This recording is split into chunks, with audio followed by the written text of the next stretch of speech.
ఎన్నికలప్పుడు చిన్న అంశమైన పెద్ద ఇష్యూ అవుతుంది.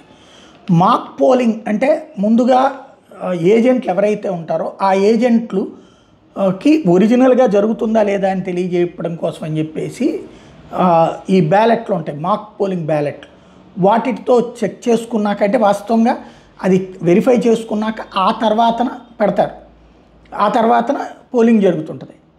ఏది వీవీప్యాట్స్లో ఫస్ట్ ఏం చేస్తారంటే మనకు ఆ ఈవీఎంలు పెడతారు. ఈవీఎంల్లో మనం ఓట్లు వేసేయాలి ఏజెంట్గా ఉండుంటే కనుక. ఆ తర్వాత మనం ఎన్ని ఓట్లు వేసాం మనం గుర్తుపెట్టుకుంటాం.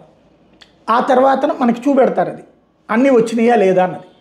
మనం ఎన్నిసార్లు నొక్కామో అది కన్ఫామ్ అనుకున్నాక మనం ఓకే అని దాని మీద సాటిస్ఫై అయ్యాక సంతకం పెట్టాక అప్పుడు ఆ ఈవీఎం రన్నింగ్లోకి వెళ్తుంది అనమాట.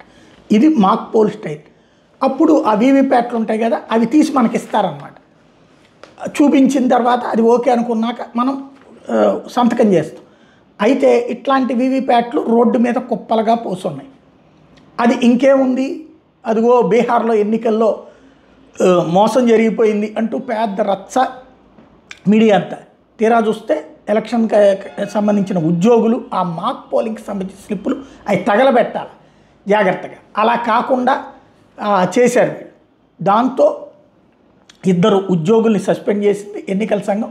సేమ్ టైం అది మాక్ పోలింగ్కి సంబంధించిన వీవీప్యాట్లు తప్పించి ఒరిజినల్ వీవీప్యాట్లు కాదు అని తేల్చెప్పింది. బట్ ఈలోపు నిజం 4 అడుగులేసేలోపు అబద్ధం 6 చుట్టొస్తుంది కదా, చుట్టేసింది దేశం అంతా కూడా.